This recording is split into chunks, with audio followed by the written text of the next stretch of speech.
Day after day, the president has hitched his wagon to the star of the stock market and said, look how well we have done. These red arrows, though, today were not the color the commander-in-chief was probably looking for ahead of his first State of the Union address. Congresswoman Diane Black of Tennessee is joining us live from Capitol Hill ahead of the big speech tonight. Congresswoman, you know, our viewers are watching the worst day for their 401ks, their pensions, their stock investments since last May. Does this final hour plunge change anything that the president says tonight? And if so, what? I don't think so. I think that Americans right now are optimistic about where the country is going. We're obviously going to have some days that will be down, but overall, as you said, teasing before I came on, that the stock market has really rallied. We're seeing the GDP grow, and I think people are excited about knowing that they've got the tax breaks coming. We see many of the big companies that are giving bonuses and increases in wages. So things are good, and I'm very proud to have worked with this president on tax reform, which really, I think, got all of this started. What are you personally then watching for this evening that you haven't heard yet? Well, I know that he'll be talking about immigration. Obviously, he has put out a plan, and that is something that is high on our list. Most of all is to secure our country, protecting our borders. That will be number one, and what I want to hear and how he plans on doing that.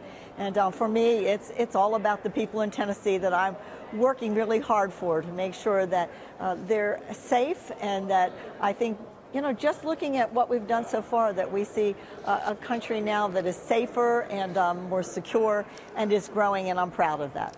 The people of Tennessee care as much about their health care as any other state does, and it's extraordinarily important. Yes. The president and Congress could not get it done this time around. Do you think he will attempt to tackle this again? You, as a registered nurse and part of the GOP Doctors Caucus, obviously have a stake in this, but so does every Democrat watching right now. We do, and we have a stake in this because the American people need health care, and we need to be sure that whatever we do from this point forward, give people an opportunity to be able to choose what they want at a cost they can afford. And that's really what this is about, is getting away from government mandates and giving people an opportunity to choose for their own self about what it is that they need, and then being able to make sure that we can provide those kind of services, maybe through public health departments and other avenues than the traditional fee-for-service programs that we've seen. Well, you saw already that Amazon is not waiting around, nor is Warren Buffett or Jamie Dimon of J.P. Morgan. They're trying to find a solution because, quite frankly, you all in Congress could not. What does that worry you? Does that make you happy? Hey, let the free market figure it out? Because they say they're not in it to profit. They have hundreds of thousands of employees between all three of them. They want to figure something out with a better outcome. Well, we did, on the House side, we did have a plan, and we were able to pass the plan here on the House side. It was the Senate that didn't pick up the plan. And again, what I hear from my constituents is they liked actually what they had before the Affordable Care Act came along. And they were prohibited from being able to maintain and use, even though the president said you could keep what you had if you liked it. And I hear that all the time from my constituents back in my state, is that they liked what they had.